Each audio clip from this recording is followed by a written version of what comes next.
ফরিদপুর ৪ আসনের সীমানা পুনর্বিন্যাসের দাবিতে টানা ষষ্ঠ দিনের মতো ঢাকা বরিশাল মহাসড়কের ভাঙা বাসস্ট্যান্ড এলাকায় টায়ার আগুন জ্বালিয়ে সড়ক অবরোধ করেছে আন্দোলনকারীরা। সকাল থেকে সড়কে জড়ো হতে থাকে বিক্ষোভকারীরা। এক পর্যায়ে সড়ক থেকে বিক্ষোভকারীদের সরিয়ে দেয় পুলিশ, কিন্তু এর কিছুক্ষণ পরই আবারও মহাসড়কে অবস্থান নেয় বিক্ষুব্ধরা। পরে পুলিশ বাধা দিলে পুলিশকে ধাওয়া দেয় তারা। এক পর্যায়ে ভাঙা থানা ও ভাঙা উপজেলা নির্বাহী অফিসারের কার্যালয়ে হামলা চালিয়ে ভাঙচুর করে বিক্ষোভকারীরা। এই সময় পুলিশের বেশ কয়েকটি গাড়ি ও মোটরসাইকেল ভাঙচুর করে তারা। এখনও পুরো এলাকায় থমথমে পরিস্থিতি বিরাজ করছে। এদিকে মহাসড়কে বিক্ষোভকারীদের অবস্থান নেওয়ার কারণে যান চলাচল বন্ধ রয়েছে। ফরিদপুরের ভাঙা মোড়ে রয়েছেন সহকর্মী ইয়াকুব আলী তুহিন। সবশেষ তথ্য জানবো তার কাছ থেকে। তুহিন, ঠিক এই মুহূর্তে ভাঙা মোড়ের পরিস্থিতি আমাদেরকে জানাবেন। যেহেতু টানা অবরোধ তারা করে রেখেছেন, যান চলাচলও বন্ধ রয়েছে, সেক্ষেত্রে তো সাধারণ মানুষ চরম বিপাকে পড়েছে। সব মিলিয়ে কি পরিস্থিতি দেখছেন? ওয়ালটন এখন দেশের সীমানা পেরিয়ে পৌঁছে গিয়েছে 50টিরও বেশি দেশে। ওয়ালটন, ঘরে ঘরে বিশ্বজুড়ে।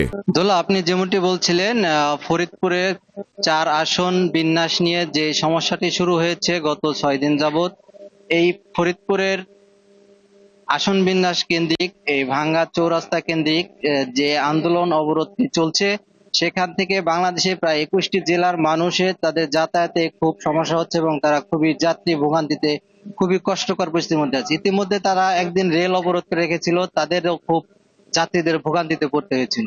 এই গত 6 দিন যাবৎ ফরিদপুর ভাঙ্গা চৌরাস্তা কেন্দ্রিক চারপাশে ফরিদপুর বরিশাল ঢাকা খুলনা এই রোড দুটি অবরোধ করার কারণে মানুষের যাত্রীদের খুবই দুরবস্থার মধ্যে যাতায়াত করতে হয়েছে। তাদের বাইপাস সড়ক ব্যবহার করার চেষ্টা করে, যেটা আসলে খুবই কষ্টকর ছিল।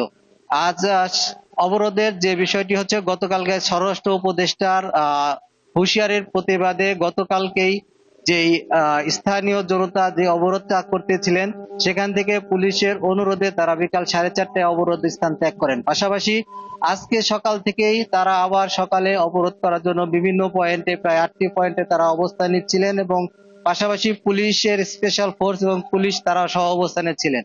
কিন্তু সকাল 11:30টা থেকে হঠাৎ করে ভাঙা এক্সপ্রেস যে হাইওয়ে যে চৌরাস্তা মোড়টি, সেখানে হাজার হাজার জনতা হঠাৎ করে কিভাবে যেন মৌমাছির মতো এসে পুলিশ এবং উপজেলা নির্বাহী অফিসারের কার্যালয়, ভাঙা হাইওয়ে থানা, এই প্রত্যেকটা সরকারি কার্যালয়ে তারা ভাঙচুর চালায়।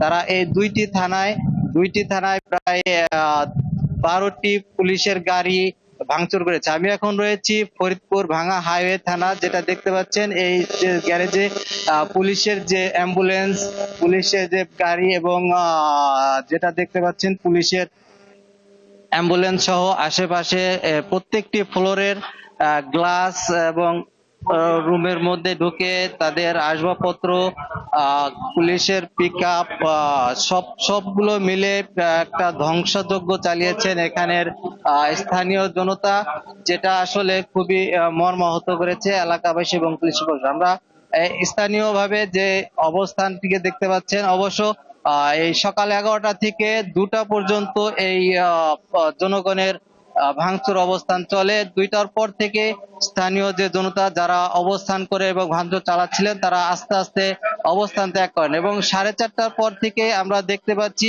এই ভাঙা ফরিদপুর বরিশাল ঢাকা খুলনা হাইওয়ের রোডের যে গাড়িগুলো এবং চলাচল স্বাভাবিক হয়েছে এবং তাদের এই গাড়ি চলাচল স্বাভাবিক হয়েছে বিকাল 4:30টার পর থেকে। এখানে তাদের অবরোধকারীরা চলে যায় এবং স্বাভাবিক অবস্থা রয়েছে এখন। জি দোলা। তুহিন, আপনাকে ধন্যবাদ।